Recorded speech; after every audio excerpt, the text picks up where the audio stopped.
The sand had a sound, and after 100 years I knew every grain of it. I stood on the dais in the great hall of Dunkero and watched the last of it fall, a thin, bright thread of it, hissing down through the pinch of the glass into the swelling cone below, and I counted, though I had long ago stopped needing to count.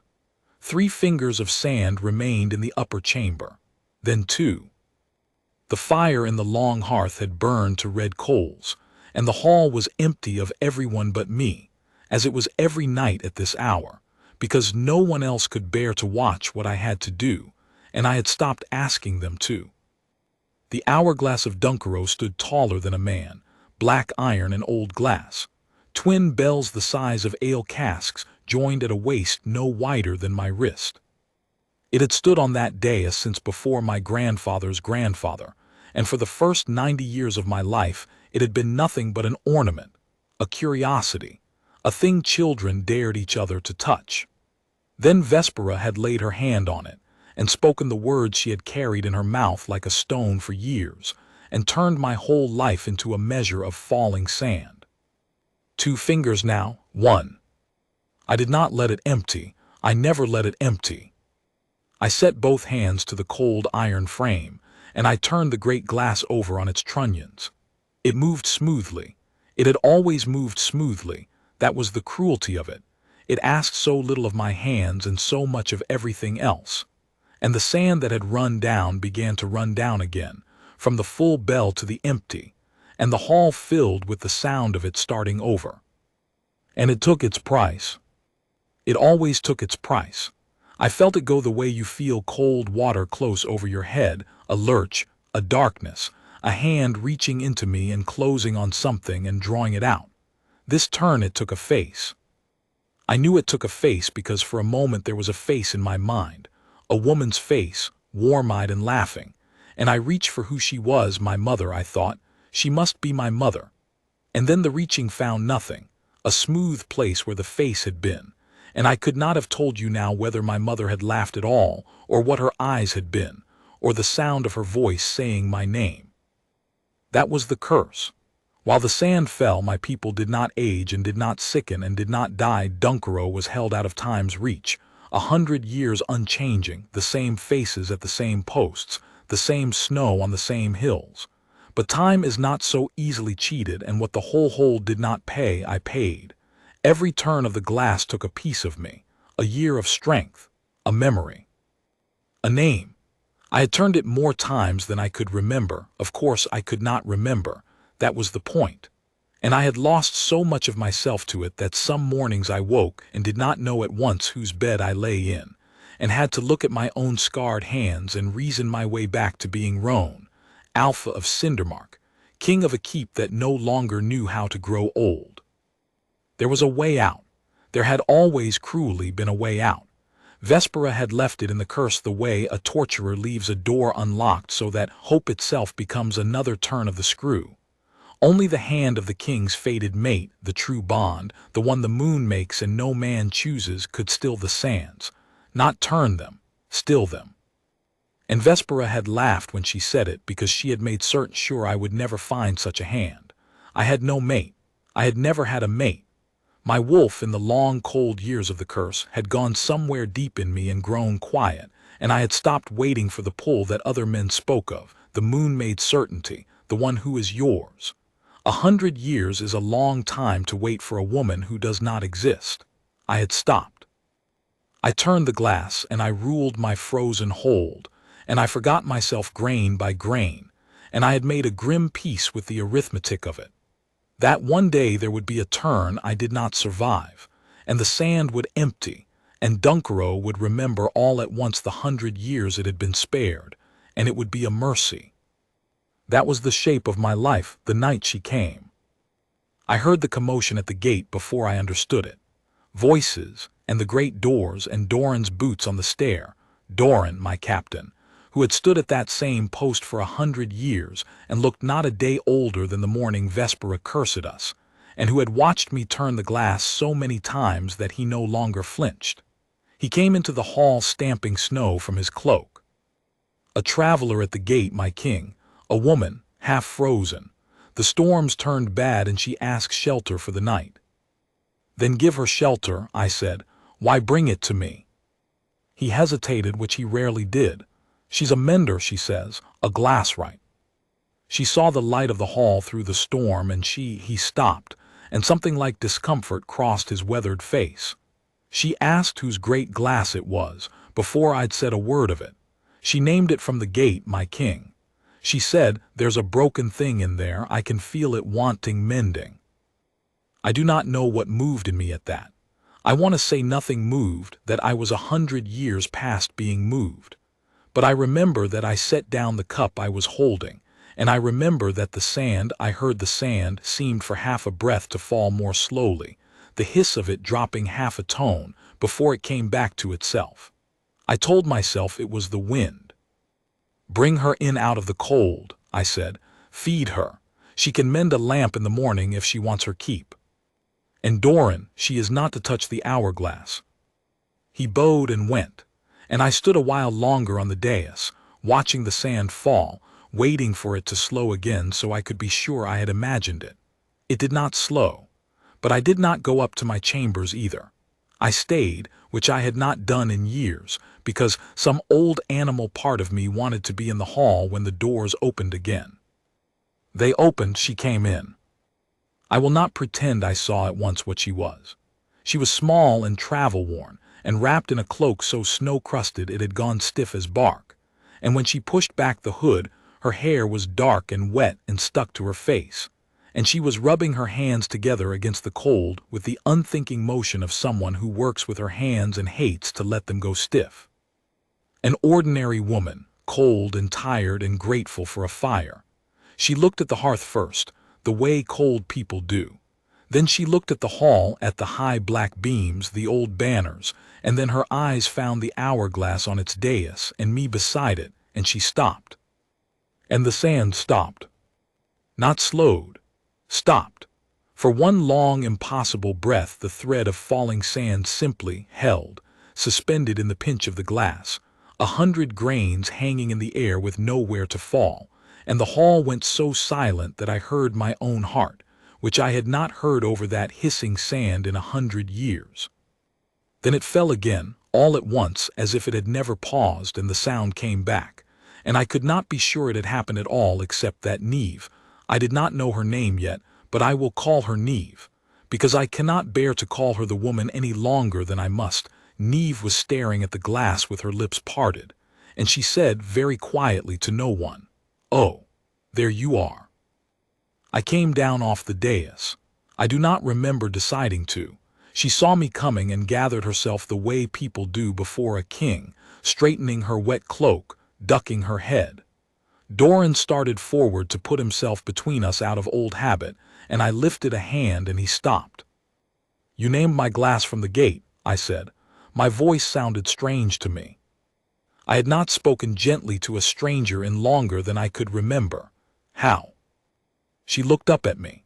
Her eyes were the color of river ice with the sun behind it, and they were not afraid, which was the first thing about her that undid me, because everyone at Dunkero was afraid of the curse, of the frozen years of me. She was tired and cold and standing in a cursed king's hall, and she was not afraid, only curious, the way a woman is curious about a lock she thinks she can pick. "I mend glass," she said. "It's the only thing I've ever been any good at. And glass," she looked past me at the hourglass, and her curiosity sharpened into something almost like grief. "Glass remembers how it was made. A cracked pane, a broken lamp, a bottle it wants to go back to whole, it pulls toward it, and if you know how to feel that pull you can lead it home. That great glass of yours has been pulling harder than anything I've ever felt in my life. From outside the walls, through a storm," she frowned. "It's not cracked, but something's wrong with it. She searched for the word, it's grieving." Behind me, Doran made a low sound. He had heard 100 travelers over 100 years spin tales to earn a warm bed, promise cures, claim the site. I heard it too, the pattern of it, the way a con lands. I should have laughed her off. Any sensible king would have. "There is no mender for what ails that glass," I might have said, "and better men than you have died believing there was." but I had watched the sand stop, and the wolf in me, which had lain quiet and cold at the bottom of my long years, had lifted its head at her voice like a hound hearing a horn a great way off. "There is no mender for what ails that glass," I said. It came out of me anyway, the sensible thing, but it came out low, and I heard how little I believed it. "Better than you have tried." "I don't doubt it," she said, unoffended. She smiled, small and wry, and rubbed her cold hands. "I'm not offering. I'm too frozen tonight to mend a teacup. I only meant you asked how I named it. That's how. I'm sorry if it's an ill thing to speak of. I've been on the road a long time, and I've forgotten how to hold my tongue in a hall." She glanced at the fire again, longingly, and then back at me, and made herself small and polite, the mender at the door hoping for a night's warmth. "I'll not touch it. I'll mend your lamps in the morning for my keep and be gone before I'm a trouble." "Sit by the fire," I said.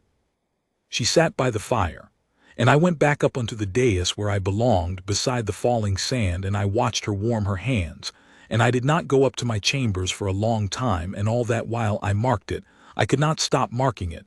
The sand fell slower than it had fallen in 100 years. Not stopped, but slower. As if, with her under my roof, time itself had unclenched its fist by the smallest degree. That was the night the counting changed. Though I did not know it yet, and would have laughed grimly if a wiser man had told me, I had turned the glass for the last time alone.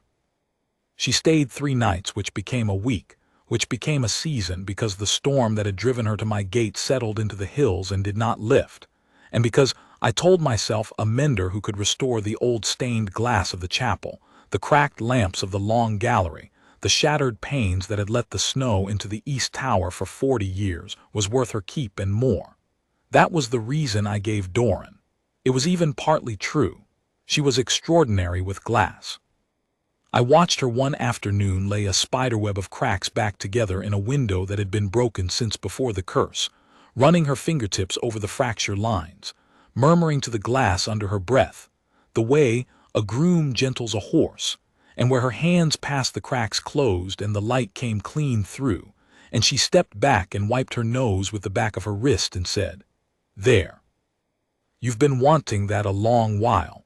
And I understood that she meant the window, and that she was not entirely speaking to me. But the true reason I kept her was the sand. Every day she was in the hold, the sand fell more slowly. On the 3rd night, for the first time in 100 years, I lay down without turning the glass, because the upper bell was still a third full when I would have expected it empty, and I woke astonished to find it not empty still. On the 10th night I went up to my chambers and did not turn it at all, and it did not empty, and I stood at my window with my heart going in a way I did not trust, and I thought, what is she? What is she? What has walked into my hall? I did not tell her about the curse. I told myself it was to protect her, that Vespera's working was a poison, and that a woman who did not know its shape could not be caught in it. That was partly true, too.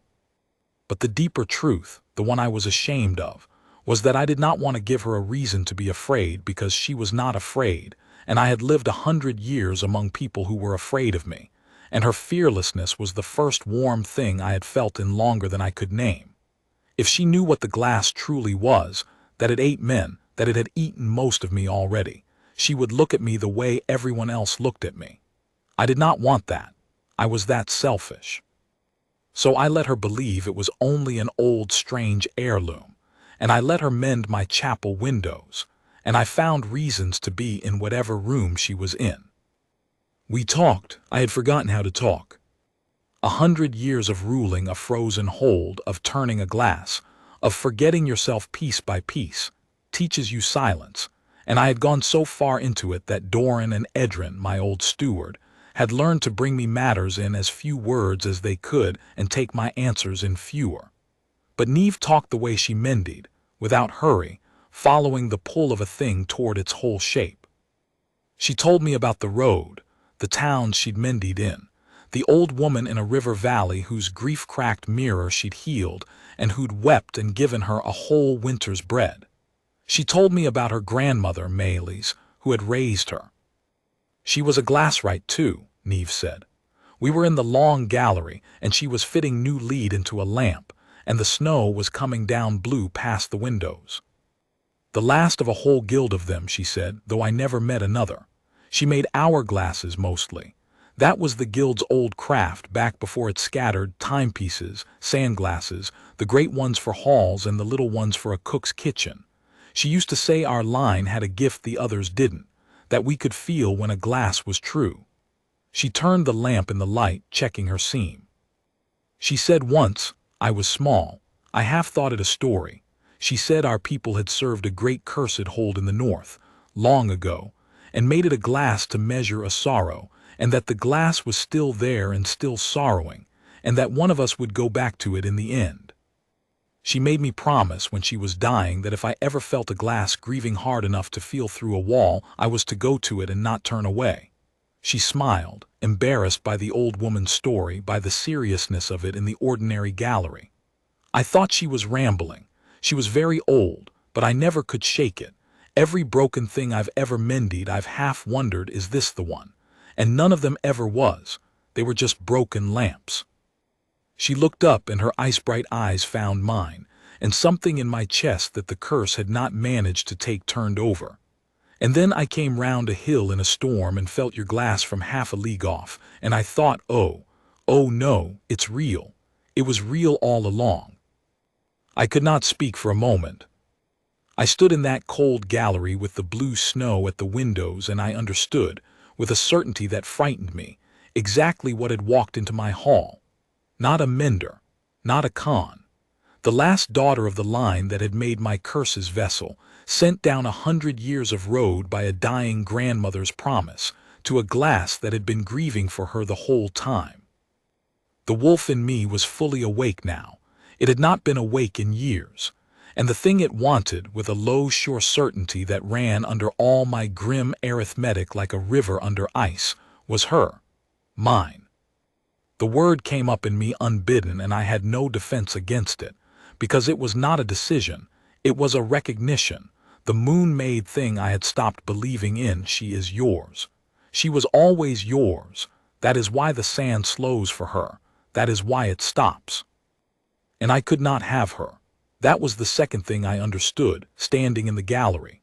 Because to still the sands, the fated mate must lay her hand on the glass, and I did not know yet what that would cost her, and Vespera had built this trap too cunningly for the cost to be nothing.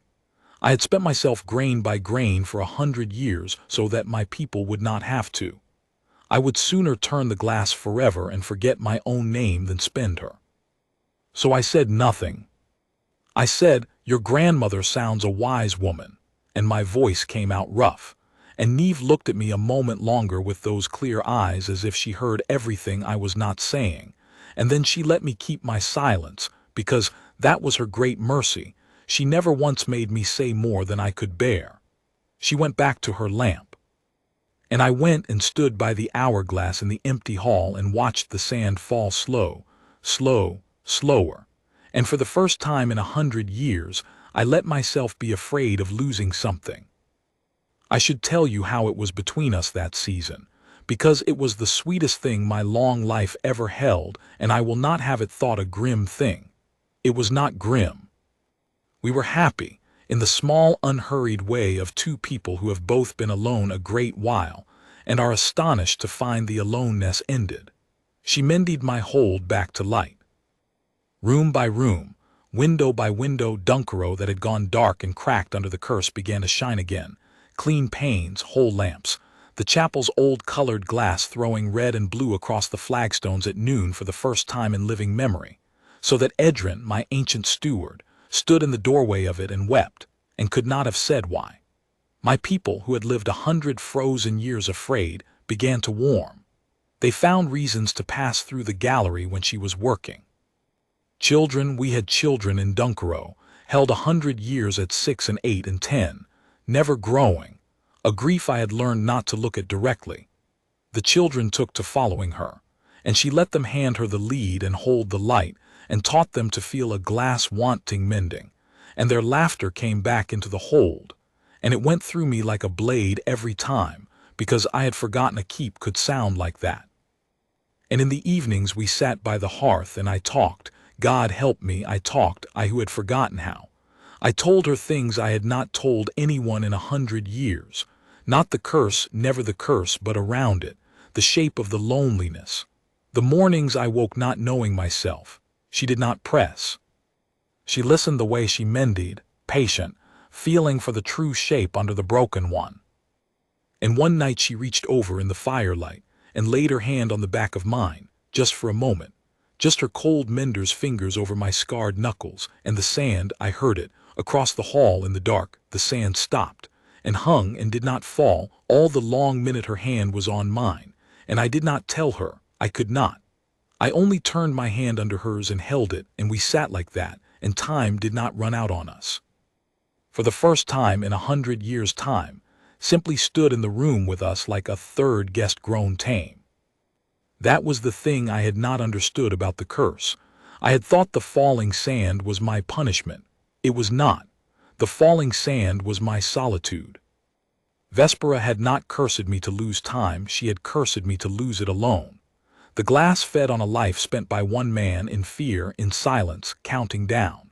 And here was the whole cruel secret of it, the thing the sorceress had never meant me to find.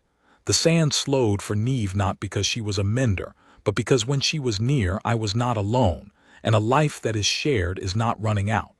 It is only running. I might have lived that way forever, I think. Never touching the glass, never breaking the curse, only keeping her, letting the sand fall so slow it hardly seemed to fall, stealing years the curse had never meant me to have. I might have been that much of a coward for love of her, but Vespera was not done with me. She had felt her working weaken. And on the first night the sand did not fall at all. One still night in the deep of winter, when Neve's hand had rested on the glass to steady herself as she reached to clean the frame, and the whole great hourglass had simply ceased, the sand lying still in both bells like a held breath. That night, Vespera came. The cold came first. It came in under the doors, a cold beyond winter, a cold with intention in it, and the new mended lamps guttered blue, and the children's laughter stopped in the far rooms as if a hand had closed on it. Doran was at my side before I had finished rising, sword drawn, and Edrin was hurrying the little ones back from the halls, and Neve had gone still by the great glass, her hand still on the frame, and she was looking toward the doors with a mender's stricken face, and she said, "Something's broken. Something's comin' that's broken all the way through, I can feel it. It hates." The doors did not open. The cold simply thickened at the foot of the hall until it was a shape, and then a woman, and then Vespera, exactly as she had been 100 years before, because she too was held out of time, unchanging, her own curse's prisoner as surely as I was mine. Beautiful still, and terrible, frost in her dark hair and her eyes the flat white of a frozen sky. Behind her, coalescing out of the cold, came her wolves, not living wolves, but the pale rhymed shapes of them, wolves made of the killing frost, a half-dozen of them fanning silent across the flagstones. "Roan," she said. My name in her mouth was a thing she had kept sharp for 100 years. "You've found a mender."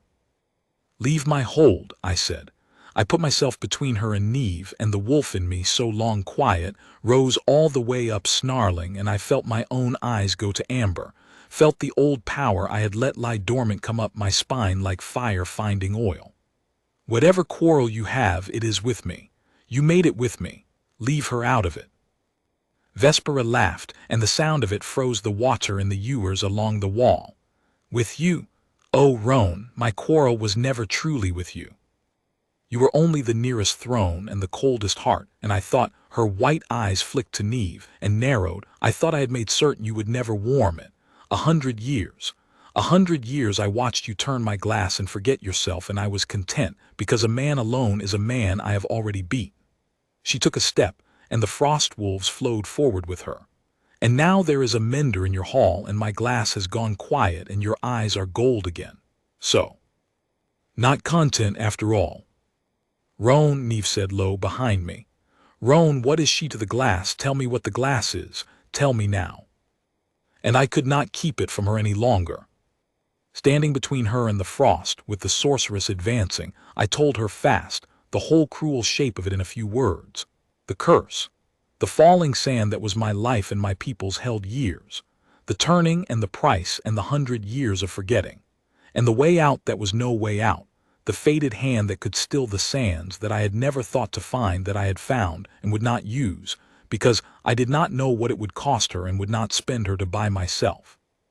I heard her breath change behind me as she understood. I braced for the fear. I was sure of the fear. "You great fool," Neve said.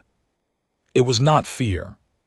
It was something fierce and grieving and furious and tender all at once, and she came round to stand at my shoulder where I had been trying to keep her behind me, and she looked up at me with her ice-bright eyes bright now with tears, and she said, "You've let it eat you for 100 years alone rather than let anyone help carry it. That's the curse. That's the whole curse. Not the sand. You." Vespera struck. The frost wolves came all at once, and the hall broke into the roar of it, Doran meeting one with his blade, the ring of steel, my own wolf surging up through my skin as I threw myself at two of them. And cold, cold like drowning, cold like the inside of the glass, closing over me. I'm 100 and some years old, and I was an alpha king before the curse, and I am not easily brought down, but these were not living things to be torn. They were the killing frost of a sorceress who had had a century to sharpen her hate, and where they touched me they took heat, took strength, took the years the curse had left me, and I felt myself failing, felt the amber going out of my eyes, felt 100 years of turned glass exhaustion drag at me all at once as if it had been waiting for this. And through it all, over Doran's shout and the wolves' silence and my own snarling, I heard the sand begin to fall. Vespera had set it running again. Her hand was raised toward the dais, and the great glass was pouring now, fast, faster than it had ever fallen. 100 years of held time coming due all at once, the upper bell emptying, the sand roaring down, and I knew what it meant. I knew it in my bones. When it emptied and I had not the strength left to turn it, Dunkero would remember. All of it. 100 years of age and death arriving in a single breath. The children, Edrin, Doran, all of us at once ended. "Turn it," Vespera cried, and there was something almost like glee in it, almost like grief. "Turn it, Roan, you know how, you've done it 10,000 times. Turn it and lose her. You'll never remember her name by morning, turn it and forget her and live. That's the bargain, that's always been the bargain, or don't and let them all fall. Choose. Choose as you always choose. Alone." That was the trap, do you see? That was the true shape of it, the thing she had built for 100 years toward this one night. Turn the glass and pay her price. And this turn, this last turn with so little of me left, would take the last great thing I had, would reach into me and close on Neve and draw her out, her face, her name, the season by the fire, all of it, smooth to a blank place, so that I would live and rule and turn the glass another 100 years and never know I had lost her. Or don't turn it and let it empty and let them all die. Live alone or kill them all. She had never meant for there to be a third door. I got to my feet. The sand roared. 2 fingers of it left in the upper bell. I was so tired. I looked at the glass and I looked at Neve, and Vespera watched me with her white patient eyes, certain of me, because she had watched me choose alone 10,000 times. I went to the glass. I set my hands on the cold iron. God forgive me. I went to turn it. I would have turned it. I would have paid her price and lost Neve's face rather than let the children fall. That was the man 100 years had made me. A man who paid alone. And Neve saw me reach for it, and she understood in an instant everything I meant to do. And she crossed the hall through the frost and the falling sand faster than I have ever seen anyone move, and she put her hands over mine on the glass. "No," she said, "not alone, never again alone, move over. 1 finger of sand. Neve, the cost, I don't know what it'll take from you." "I don't care," she said, and she was crying and laughing at once, her cold hands over my scarred ones, her ice-bright eyes on mine and not on the glass, not afraid, still not afraid, at the very end not afraid. "My whole line has been walking toward this glass for 100 years, and I finally found it, and I'm not going to stand here and let you carry it alone 1 more grain. Roan, look at me. Don't turn it, still it, with me, choose me. And I understood the third door. Half a finger of sand. I did not turn the glass. I turned my hands under hers, the way I had that night by the fire, and I held them, and I stopped looking at the sand and looked at her, her wet dark hair and her fierce wet eyes and her cold clever hands. And I let the wolf in me and the man in me and the last of the 100 years hollowed heart of me reach for her all at once, and say the thing the moon had made and I had been too much a coward to say. Yours. I am yours. Still it with me. And the bond completed. I have no words for it that will not fall short. It was not a spell and it was not a flash of light. It was more like the moment when two cracked halves of a glass are led back together and find, along the break, that they were always one glass. That pull she spoke of, the pull of a thing toward its own whole shape. But it was us. It was the two of us pulling home across 100 years of alone, and where we met the break closed and there was no seam. The last grain of sand hung over the pinch of the glass. And did not fall. It hung. And then slowly, wonderingly, as the whole hall went silent and still, the frost wolves faltering, Vespera's white eyes going wide, the sand in the lower bell stirred, and rose. A single grain and then a thread of them, and then all of it, the whole 100 years of fallen sand lifting up through the pinch of the glass against every law God set on the world, running backward, running home, the cursed glass turning back. And as it rose I felt them come back into me, the things the curse had eaten, coming up out of the smooth blank places one by one. A year of strength flooding back into my arms. A name. Another name. And then I gasped with it. I think I made a sound like a struck man. A face, warm-eyed and laughing, my mother's face. And her voice, saying my name, Roan, my Roan. 100 years restored to me in a single breath because the sand was running the other way at last and carrying it all back to me. Vespera screamed. It was not a sound of pain. It was a sound of unmaking. Her curse had fed on my solitude, and I was not alone, and a working that has lost the thing it fed on cannot hold. I watched it take her the way I had so often felt it take me, that hand reaching in and closing and drawing out. Only there was nothing left in her but the curse itself, 100 years of hate and nothing else, and when it drew that out there was nothing beneath it, and she came apart the way dry sand comes apart in the wind, her frost wolves guttering out to nothing, her white eyes the last of her to go, and I would swear, I have never told anyone this, I would swear that at the very end. As she scattered, the thing on her face was not hate at all but a terrible relief, as though she too had been counting down alone for 100 years and was glad at the last to stop. Then it was quiet, truly quiet. The kind of quiet I had not heard in 100 years, because there was no falling sand in it. The great glass stood full again in its upper bell, and still, utterly still, not a grain moving, the curse broken and the time no longer running out, because it had somewhere to go now, because it was shared. Doran lowered his sword. Edrin stood in the doorway with the children peering out from behind his robes, and Neve was still holding my hands on the cold iron, and she looked from the still glass to my face, searching it, and she said in a small, unsteady voice, "You're your eyes, they've gone kind. Roan, do you feel, did it take anything from me? I feel exactly the same. I feel like myself. Did it?" "No," I said, I could barely speak. I turned and took her face in my hands, my mender, my faded one, and the whole hall was watching, and I did not care. "No, it took nothing from you. It never could. Don't you see, it was never a bargain of paying. That was Vespera's lie, the last cruelty of it, to make me believe someone always had to pay. You didn't still the sands by giving them anything. You stilled them by being here so that I was not alone. That's all it ever wanted. That's all it ever was." She began to cry in earnest then, and to laugh, and I gathered her in, and behind us I heard the children come out into the hall, uncertain, and then Edrin's old cracked voice saying wonderingly, "The snow. My king, the snow's stopped. And there's Roan, there's a thaw wind. There hasn't been a thaw wind in 100 years. There had not. Time had come back to Dunkero. It came gently, mercifully, not the terrible all-at-once ending Vespera had built, but a slow, ordinary running of it, the way it should have run all along. The children would grow now. Edrin would grow old at last in his own good time and be laid to rest under a stone when the time came, and that was not a grief but a gift, the gift of a life that runs instead of a life that is held frozen in fear. The hold began to breathe. I felt it.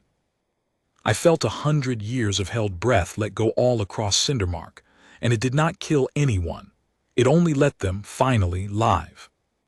I made her my Luna before the moon changed, and my queen before the snow was off the hills, and I will not pretend the whole hold was not half in love with her already. They had watched her mend their windows and warm their king and stop the sand that had ruled all their lives. And when I stood her at my side in the mended chapel with the red and blue light of her own restored glass falling over us and named her Neve of Dunkero, Luna of Cindermark, mine. The pack that had lived 100 frozen years in fear stood up as one and made a sound I had never heard in my hall, not a bow, not silence, but a great warm roar of gladness, the sound of a people who have been let out of the cold. She wept through the whole of it.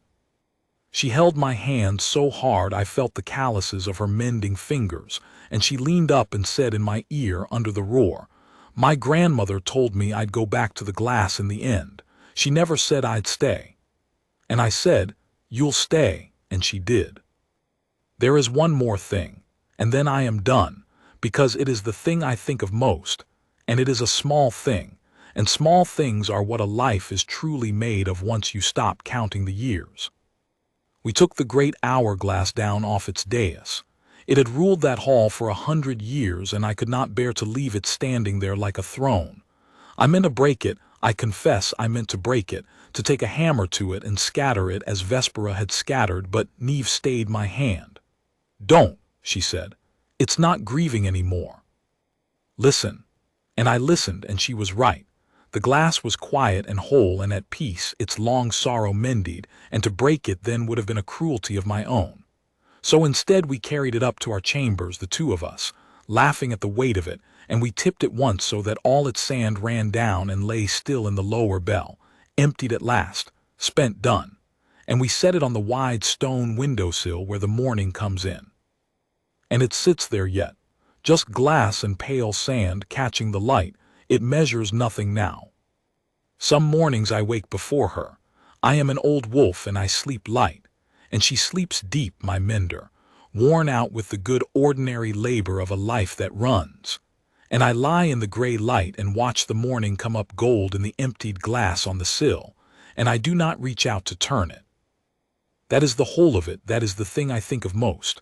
That for 100 years my every waking act was to reach out and turn that glass and pay for another hour alone, and now I wake beside her and the glass sits still and I let it.